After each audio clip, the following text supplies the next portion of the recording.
All right, sounds good. Um, I guess I'll just say a few words. Of course, hello everyone, both virtually and remotely. Thank you for coming to another iteration of ShutdownPL. We're really excited to have you here, especially with the lunch break, which is such a difficult time to compete with. We're really thankful for everybody choosing to be here on Friday. Without further ado, I wanted to introduce our speaker today, which is Dr. Brittany Johnson, who is going to be talking to us about designing for the Black experience. Dr. Brittany Johnson, feel free to take it away.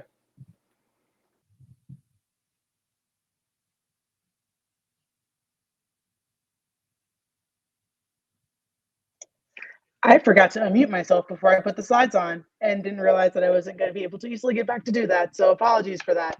Let me get the slides started.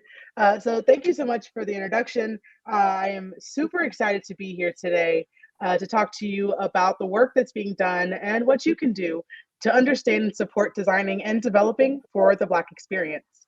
I'm an assistant professor at George Mason University in the computer science department. And the work that I do directly overlaps with this line of work. So I'm happy to talk about not only the work that I'm doing, but the work that others are doing as well. So more specifically today, I'm going to start with talking a little bit about defining the Black experience and what that might look like. I'm going to talk about what it looks like to fight societal inequities as well as technological inequities.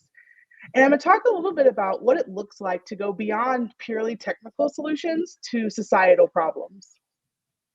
First, starting with, of course, as I mentioned, what does it mean to be Black in America? What is the Black experience? Maybe you think about movements like Black Girl Magic that celebrates the awesomeness of Black women in all their beauty, joy, and power.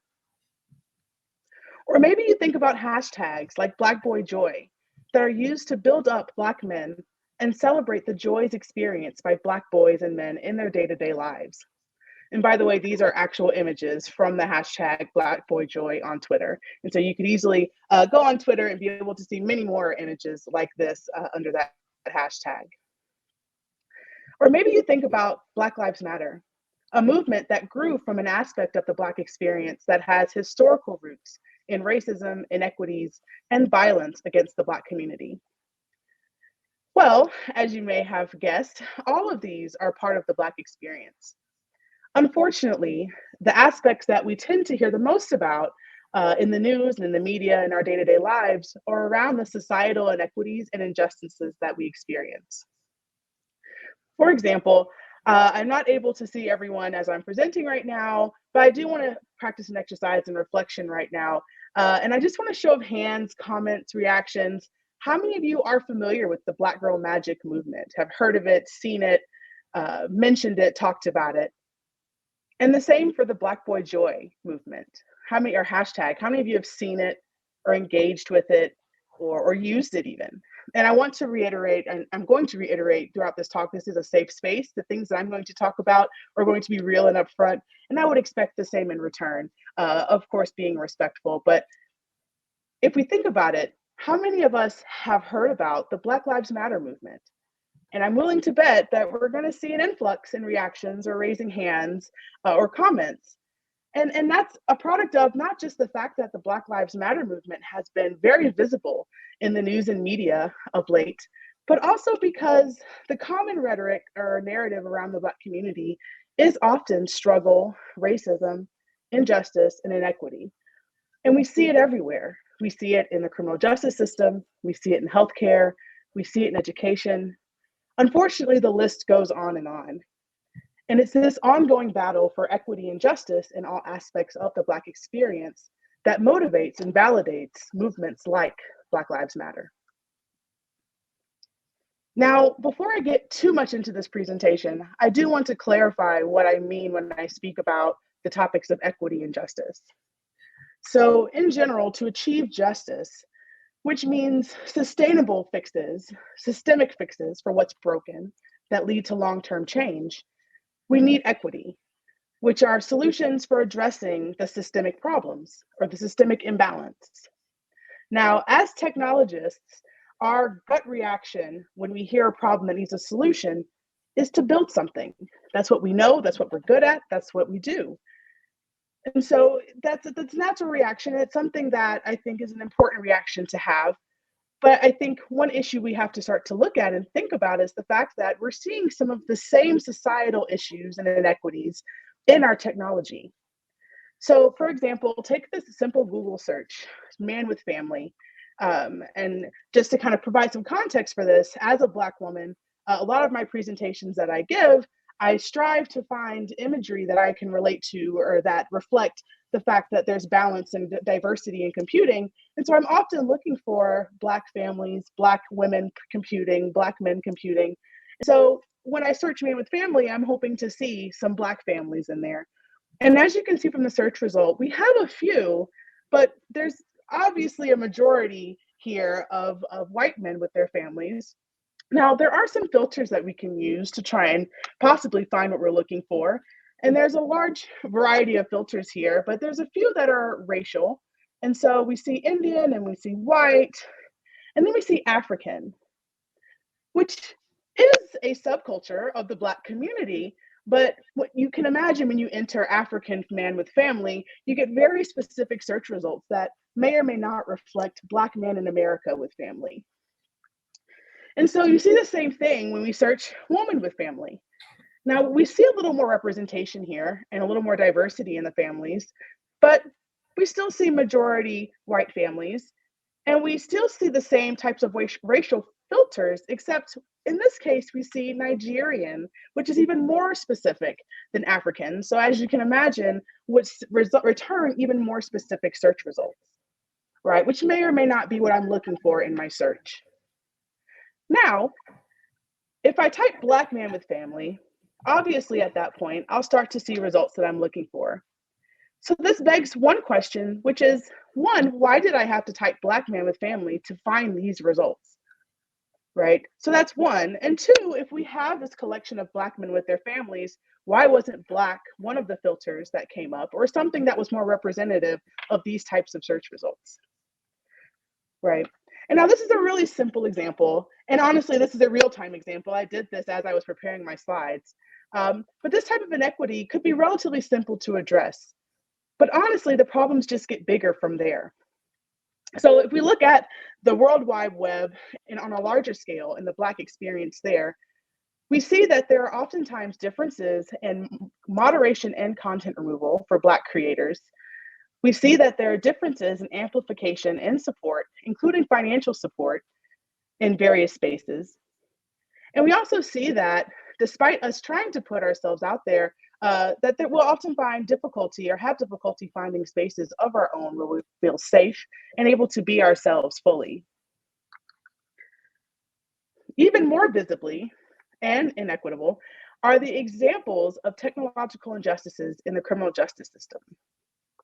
On the left, there's an example here where we see there's two images of two young men. One is a Black young man and the other is a white young man, both of them being convicted of similar crimes, but getting different sentences, and those different sentences being, as you might expect, harsher on the side of the Black male.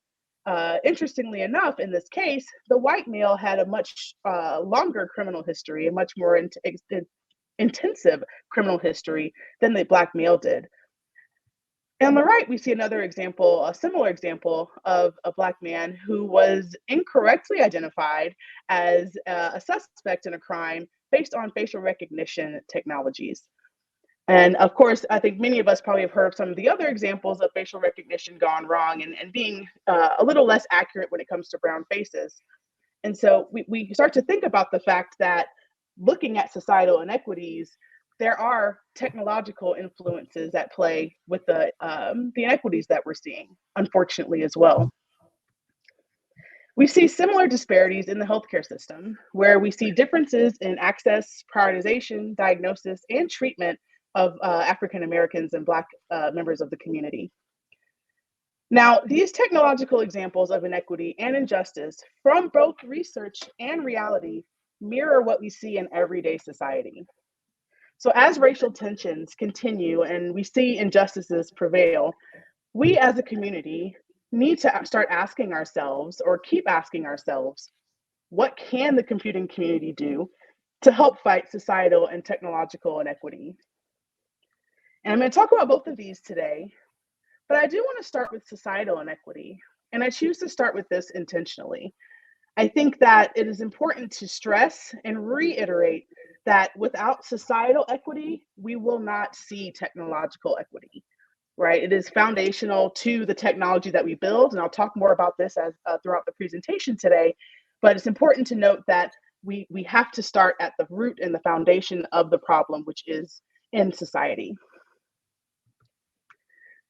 So, following the seemingly endless string of racially motivated murders of young Black men and women, including George Floyd, Breonna Taylor, by police in recent years, as well as an administration that honestly added fuel to an already racially divided country, we saw an influx in conversations around what it means to be Black in America. And the computing community was no exception. We saw a lot of announcements and statements being posted around the time that all of this was happening. Most notably, the Black computing community and our allies published an open letter to the computing community to request active engagement and work towards addressing the systemic and structural inequities that Black people endure in society, but also in our places of work and study specifically. This letter includes various action items organized by context, including supporting students in education, improving work environments, both in academia as well as industry, as well as contributing to social justice organizations. And I'll talk a little bit more about this later as well. Echoing the sentiments of the open letter, a group of Black scholars, researchers, practitioners, and students issued a call to the ACM, or the Association for Computing Machinery, following these actions. In this blog post, as a community of Black ACM members and affiliates, we responded to the ACM's response, or initial response, to the racially charged events that were happening and the effect that it was having on the members of this community. In this response, we challenged the ACM to take a more substantive and actionable stance against the anti-Black racism that was happening. More specifically, we felt that the ACM, like many other groups and organizations, honestly, at the time, were making blanket statements that generally had good intentions behind them, but really weren't communicating the actual severity and the ramifications of the actions that are happening to the Black community, and more specifically in this case, the Black computing community. And so some of the requests that were included in this statement were around updating the official statement that was sent to be more specific to the trauma that is being experienced in the Black community and the solidarity that we should be feeling and experiencing from our fellow ACM community. As well as engaging with Black scholars and putting them in leadership roles in the ACM and engaging with HBCUs for further progress.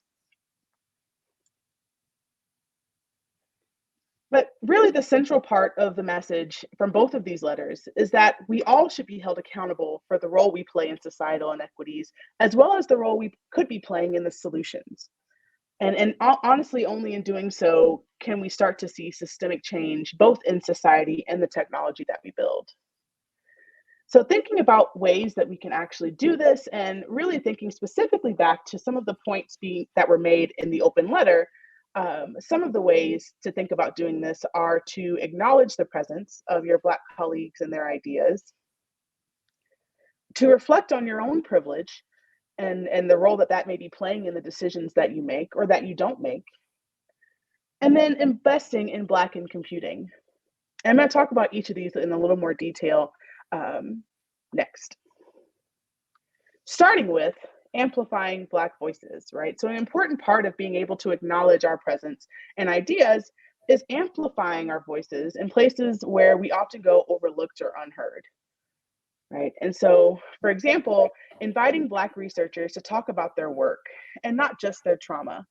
And so this is actually a really big one. I think that there's, as I mentioned before, there's often a narrative, and this is the computing community is honestly no exception. There's often a narrative around the negative aspects of the Black experience, around the challenges we face, the deficits that we have. But in reality, there are a lot of great things that we're doing in our research that may or may not relate to the Black experience, and that could help us to feel our value and have our voices feel heard within our communities.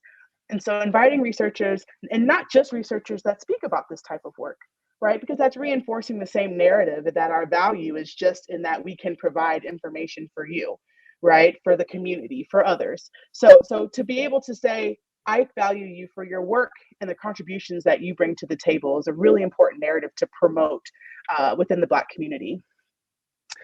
Which is related to the idea of giving credit to contributions where it's due. And this is a tricky one to unpack, because part of being able to give credit to a contribution is knowing that that contribution exists. And for systemic reasons, oftentimes the work of Black scholars are not being promoted and amplified in ways that allow for the work to spread and be cited in the venues and on the platforms that ideally you want to see them promoted on. And so an important part of this process is intentionally seeking and citing Black scholars' work, right? And again, this isn't just in the context of when you're working on research or problems that are related to the Black experience, but any research. In the process of putting this presentation together, I got the opportunity to go back and look at a lot of work that I've saved up and cited or hadn't cited yet, hadn't read yet. And in doing so, I found a number of interventions and contributions and works that came out years ago, and we're having conversations about things that we're just starting to really dig deeply into right now, right? And so a lot of the work that's happening in the Black community predates the things that we're talking about right now. And so you have to be intentional about going to find those contributions, because oftentimes they're not being promoted. And so that's going to be really important for fighting the societal inequity side of the problem.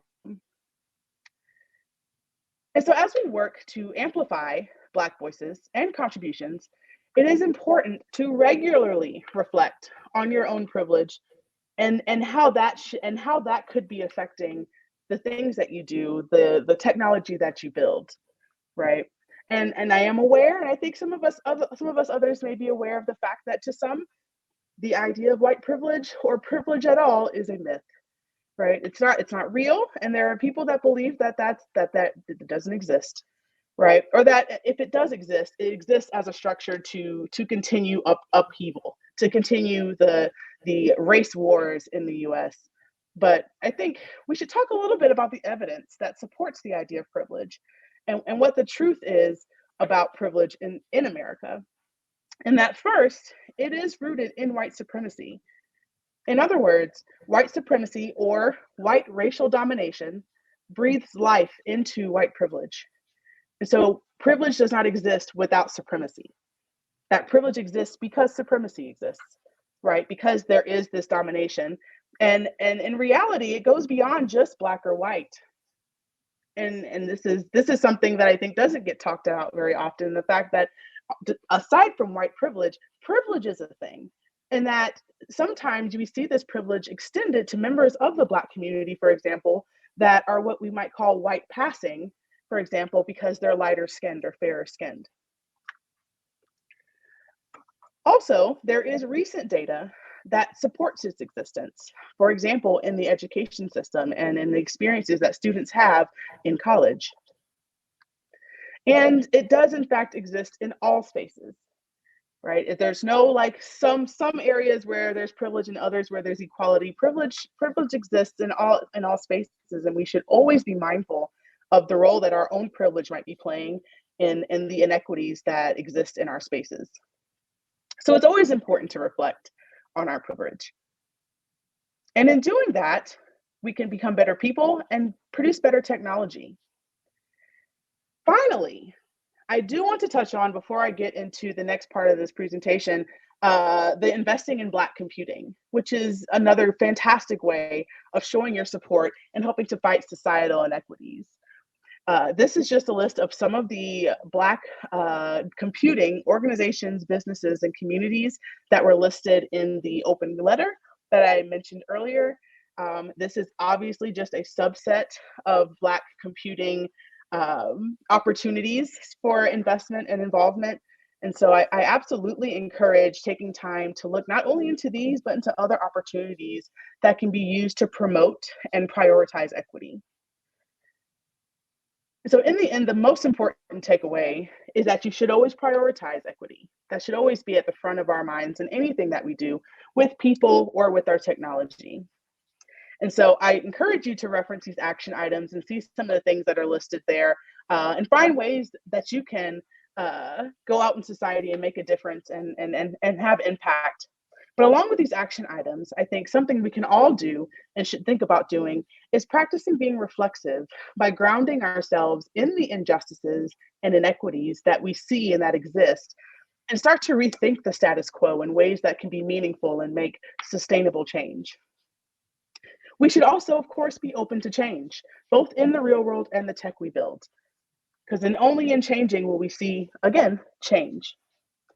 Which leads me to the next portion of the talk, which gets a little more to our areas of expertise with respect to how we can start to make real impact in the technology space, which is how can the computing community support fighting technological inequity, right? And when I say technological inequity, I'm referring to the examples I mentioned earlier where technological interventions are leading to inequitable outcomes.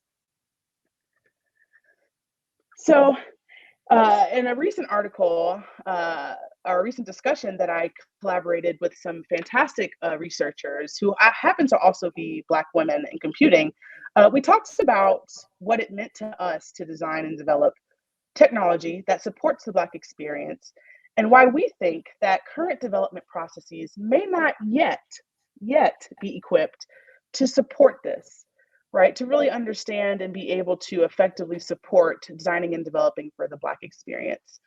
So I want to talk a little bit about some of the things we talked about in this dialogue. One of the main things being that we often see this common focus, and I mentioned this earlier with respect to societal inequities, we see a common focus of deficits in the Black community, right? We see it in research data, we see it in practice. It is a part of the narrative around the Black community. And because of this focus on the challenges we experience or face, we often see savior behavior where non-Black individuals attempt to come in and essentially save the Black community from what they're going through. But this generally is happening in ways that they see fit. I think this will help you. Let me do this for you because this is going to work. But in reality, can you really fix something that you don't fully understand? And that's not to say you don't want to understand. That's not to say that there's no good intention behind the fix you propose, but rather, if we think about it from a technological standpoint, if you have a defect in your software code, you need information to understand why it happened, where it came from, right? You need tooling sometimes. Maybe you need another developer who knows the code better than you, right? So if we think about it from that perspective, it's difficult to fix something that you don't have enough context or information around. And the same would go for designing for marginalized populations, right? It's hard to fix what you don't know.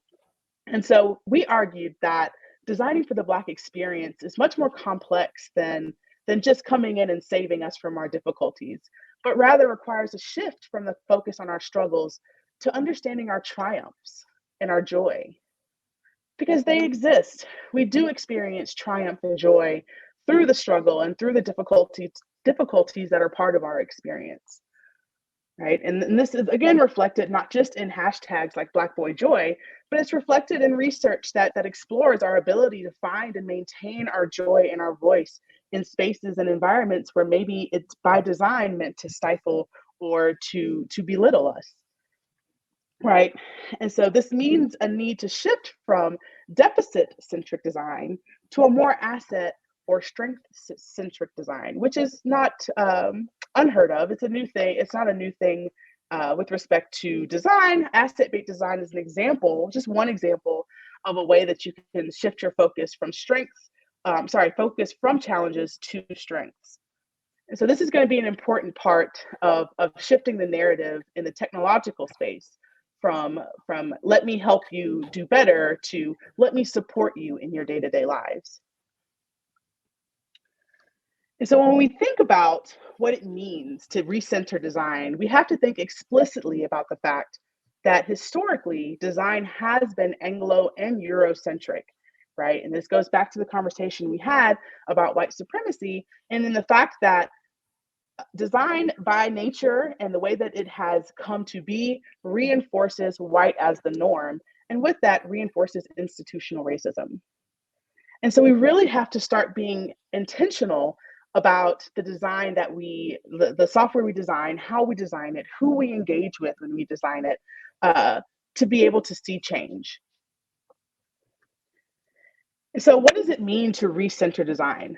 Well, what exactly could that be? How can we do that?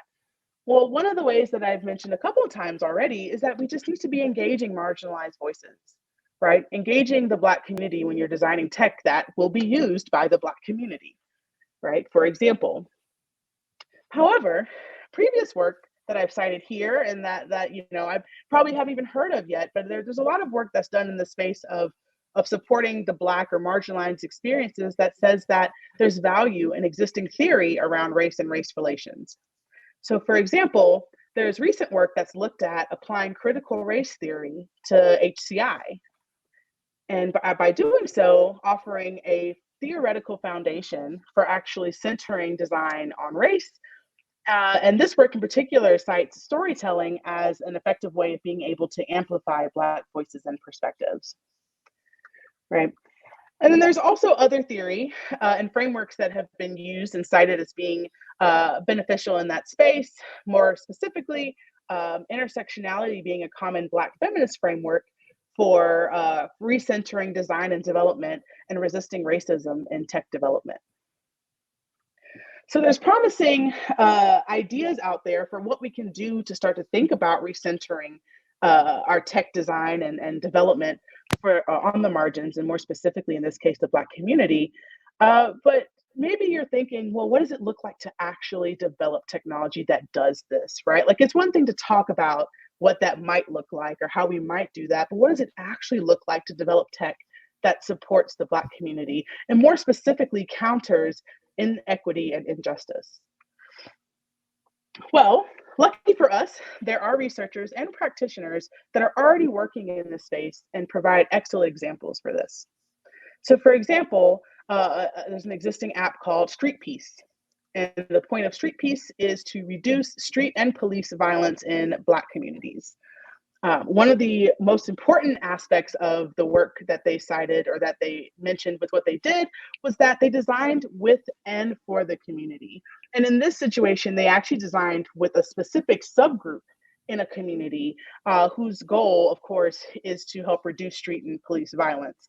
So they cited this being a very important part of building tech that they felt would be actually beneficial and provide the type of support they sought to provide. Other examples of technologies that exist in this space include Applications Quest, which is a tool for improving equity in university admissions, and Funder.ai, which is a platform that helps level the playing field for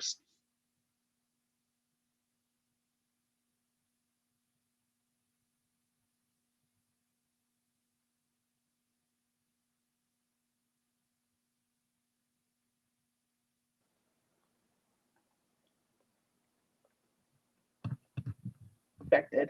But that doesn't take away from the importance and value of engaging these groups. Because in reality, designing for one is still excuse me, we are not seeing your screen anymore. It seems that you disconnected and reconnected. Oh, let's see. How about, oh, that's weird. Oh, I guess, sorry, I did not get me an alert on my, sorry about that, guys. No worries. Okay, let me, how about now? Now We looks see it, good. yes. Yeah, maybe just, yeah, the last 30 seconds, I think we lost you for a second there. Okay. Yep, we were there. Awesome. All right, perfect. I'll just kind of conclude this one to transition to the next one. Thanks for catching that. Sorry about that. So now these technologies are developed to specifically support the Black community or marginalized populations. But of course, not all technology is developed or designed just to support the Black experience. But I was saying that doesn't take away from the importance or the value of engaging these groups. Because in reality, designing for one is still designing for all, right? So the suggestions that I've mentioned today and cited in other relevant work aren't meant to replace what we do to develop technology, but rather become part of an inherent part, an implicit, an already built-in part of the process of how we think about building technology. Because we really should be thinking about how to specifically support subgroups in order to adequately support all. And so I wanted to make sure and point that out because I didn't want it to be confused that this talk was about building tech just for the Black experience. That's all you can do with your careers. That's absolutely not what I'm suggesting here, but I am suggesting that there are things that you can think about with respect to developing for the Black experience that can benefit software for everyone. In fact, I would be remiss if I didn't mention a study that I'm running along with a group of phenomenal researchers across the US to better understand the process, motivations, and the challenges involved in developing tech for the Black experience, right? What does that look like and how can we share that with the community? Now, I want to cite that I do believe that efforts like ShutdownPL highlight centering on Black voices and reducing the work that we have to do to be heard and valued. And those types of efforts are very much necessary and appreciated. So we're conducting this study in the hopes that this will promote and encourage more people to use their skills and their platforms to support the Black community. Now, again, back to the fact that we, as computer scientists, technologists, researchers, we want to be able to build solutions. We want to build solutions that are going to benefit the greater good in practice. And so you may now be thinking, is there tool support, right? Is there tool support for building equitable software? Well, the answer to that is sort of. There's sort of tool support for building equitable software. Much of the existing tool support focuses on aspects of equity that will be beneficial in the long run, but maybe we aren't ready for yet. Namely, I'm referring to fairness tools, which aim to support software teams, data scientists in being able to assess fairness, bias, discrimination in their software and in their systems.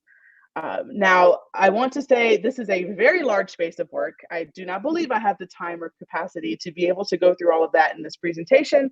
But just to point out, there's a lot of work being done in this space, a lot of fairness work being done, including work that I've contributed to myself, of course, which here I'm showing FairKit-Learn, a tool that I contributed to, whose goal is similar to most fairness tools to support building fair systems.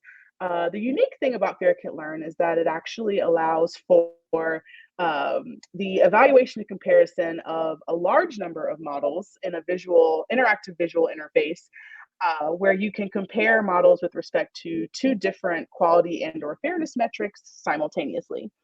And so providing different types of functionality to allow for more robust model exploration and evaluation.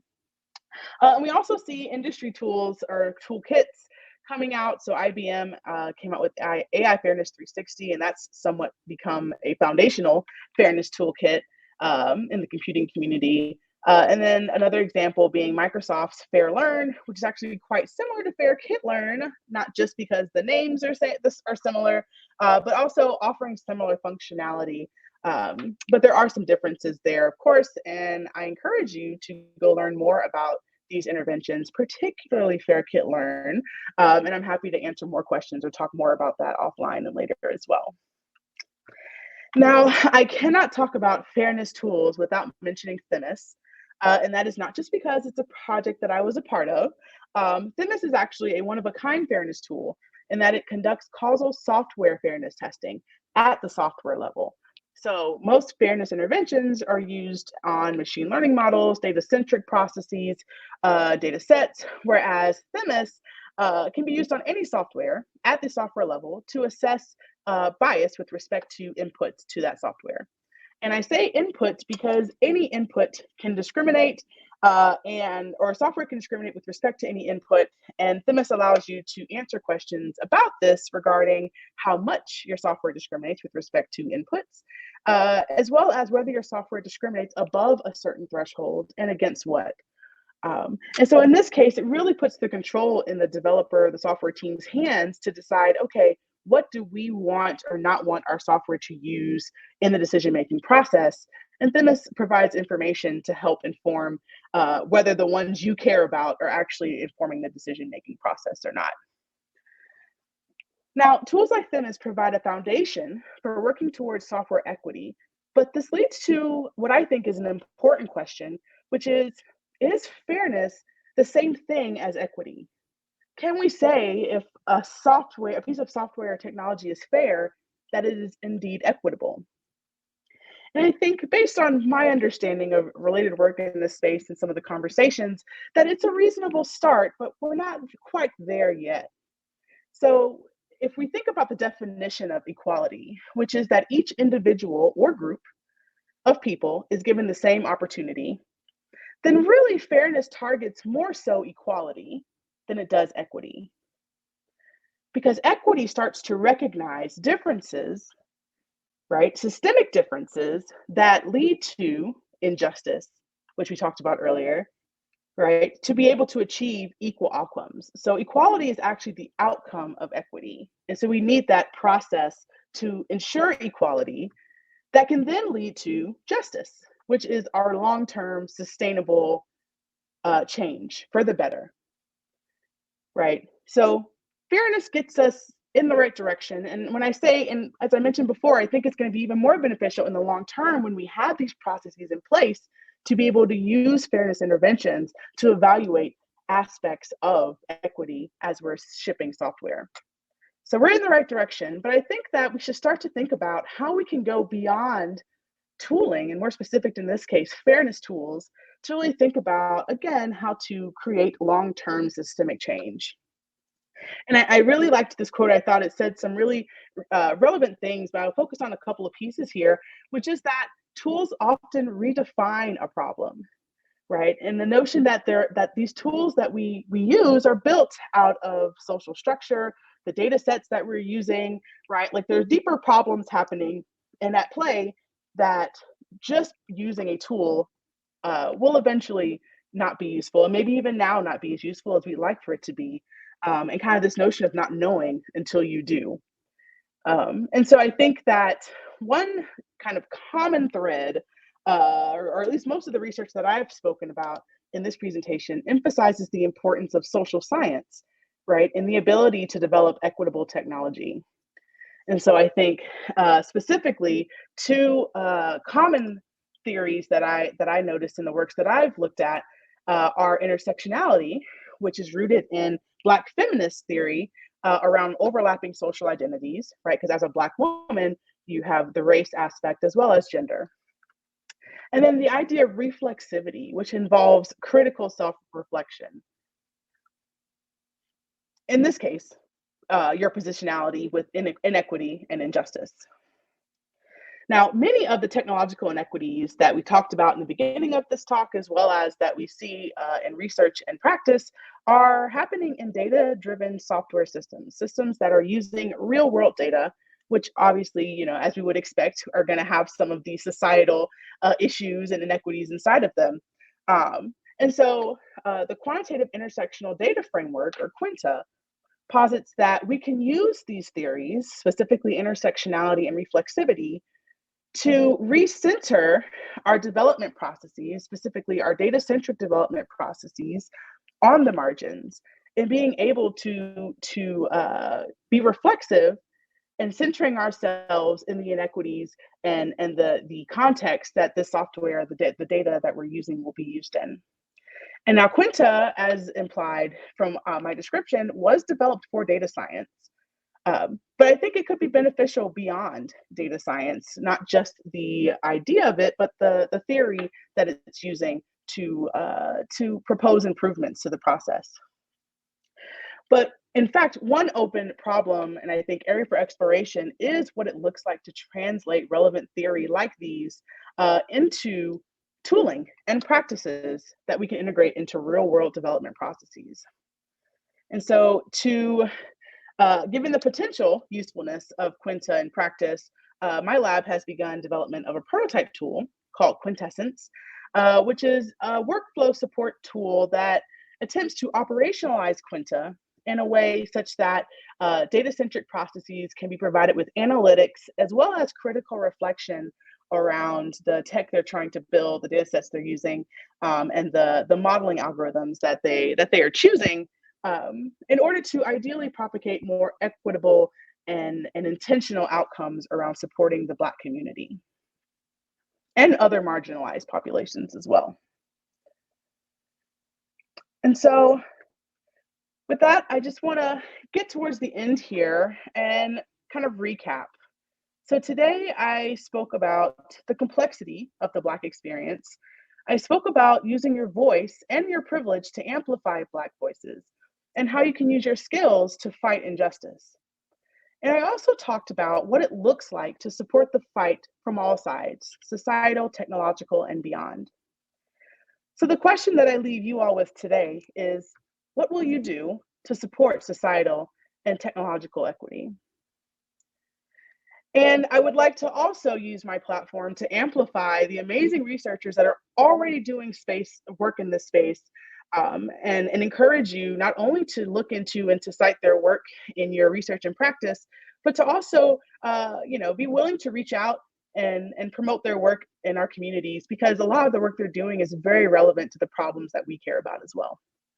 And with that, I want to say thank you. I actually don't know how much time I've used or have left. I want to make sure I had time for questions, so hopefully I still do.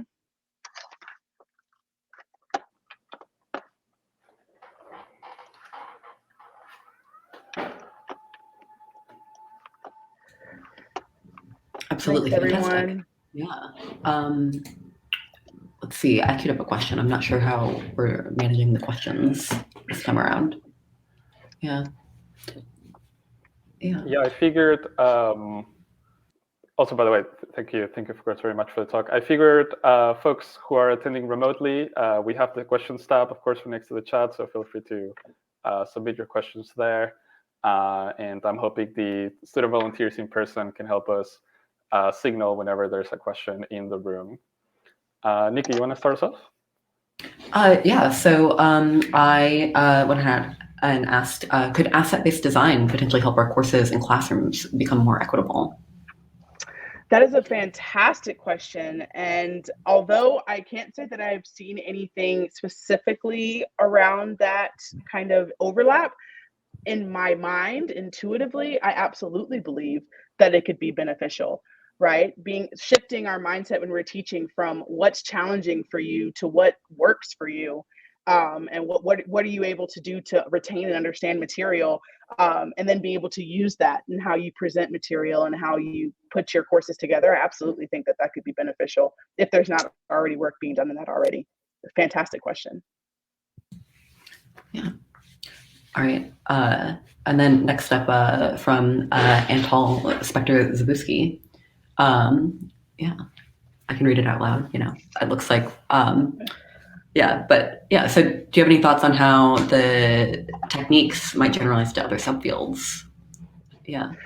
That's a fantastic question. I think that is, first, I want to start that with, it's an excellent observation, and an accurate observation. A lot of the work that's being done by the Black community and non-Black community is in machine learning, which isn't a bad thing, because I think, as I mentioned, a lot of the problems are coming from those types of technologies being put into use before we really understand how to properly vet and evaluate them for certain concerns.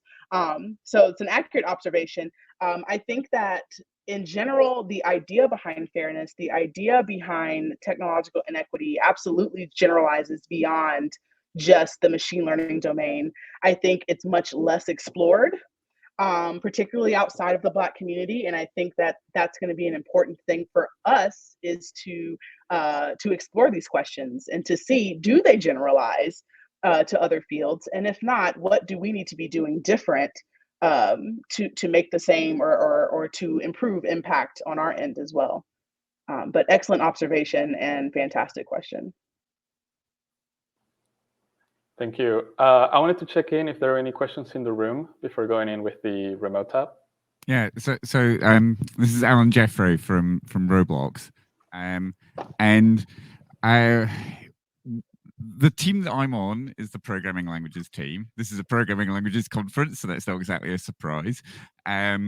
And a lot of what we do is very technology driven, but we are aware of the fact, very aware of the fact that there is a social impact in what we're doing, in that there's a lot of kids learning how to code, and often by themselves, or possibly with their friends, using the Roblox environment. So I was wondering if you had any thoughts about that interaction between programming languages and CS education.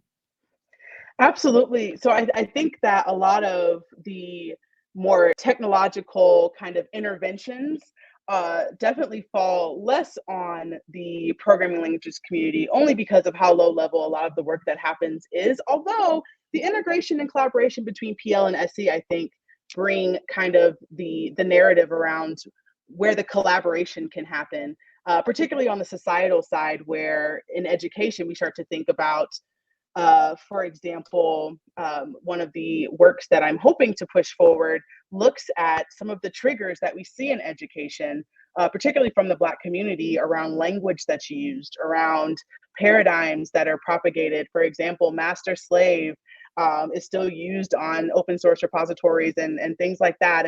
And generally speaking, those aren't things that are going to have an immediate change, but these are things that we can be aware of and to think about in any community, including the PL community, especially when it comes to education, and being mindful of the audience that we're educating or working with or speaking to, and then thinking about ways that we can be supportive as well as thoughtful about how we engage. But I think that the technological side becomes a little less obvious and intuitive when it comes to PL research, et cetera. But the collaboration opportunity and the opportunity to affect change, obviously, is still there. All right. We're going to alternate. We're going to go with a remote question and then go back to the in-person attendees, because I understand that we had a couple in there. So from John Saracino, we have, do you think that the choice of hosting a conference remote versus hybrid versus in-person impacts equity? That is also a fantastic question, and the answer is yes. I absolutely do, and I think that it was always implicit. I think that we never felt the need to think about the fact that that was the case until it affected everybody, and that's a problem. But that is what it was. And I think that one positive change that could come from the fact that these conferences are having to find ways to have these hybrid sessions is in fact promoting equity, although it came out of an inequitable kind of rationale, if that makes sense. Right, everyone's suffering, so we need to fix this. Not that there are subgroups that have always been suffering and challenging. It's been challenging for them. So I think it absolutely impacts equity. I think it impacts equity in the right way, and I hope it continues to do that. Yeah, excellent. We'll turn it back over to any in-person questions, if you know.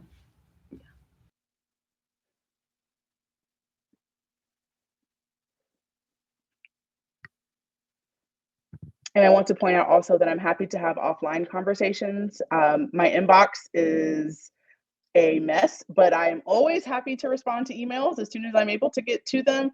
So do not hesitate because of my disorganization to reach out.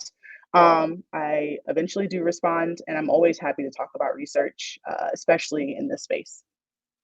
Yeah. So have we gotten anything back from anyone in person, or? I would love to ask a half in-person question if we don't have one. Yeah. I actually would love to ask, from a conference organizing perspective, something that we think a lot about, at least at the ShutdownPL level, is what are some things that we can do to make the programming languages community sort of like more visible to the kinds of communities and audiences that are not normally on the pipeline, if you will, to becoming programming languages researchers and participating in the space. Absolutely. I love this question. And I'm going to tell you why I love this question, because I think this gets at the actionability, right? Like this gets at not just having the conversations or having the events where we talk about it, but actually finding ways to be about it. So I very much appreciate that question. I think one thing that I can speak on anecdotally that that I thought was really successful, and I hope to see be successful again this year at ICSI, is that we are trying to use funding that we get for kind of D&I type events to invite students from, for example, minority serving institutions to come to ICSI, to come to FSE, ASE, to actually attend for a day and see what kind of work we're doing, and to meet other individuals working in that space and things like that. So I think early engagement is super important. I think as my talk, touched on, the engagement piece is immeasurable. You wouldn't be able to reach these audiences without the engagement piece. So I think that's going to be really important. And I also think that the being intentional as an event like ShutdownPL is in having conversations that matter to us, right? And having events that we care about and doing things that show that we can feel safe and comfortable and be able to contribute to that space. But as Nikki put in the chat, you got to do the legwork. I think that's the hardest part, putting yourself out in the, out there and connecting with HBCUs, connecting with, places where maybe they aren't directly connected, and all that's missing is that direct connect. Excellent. So we've got one more online question.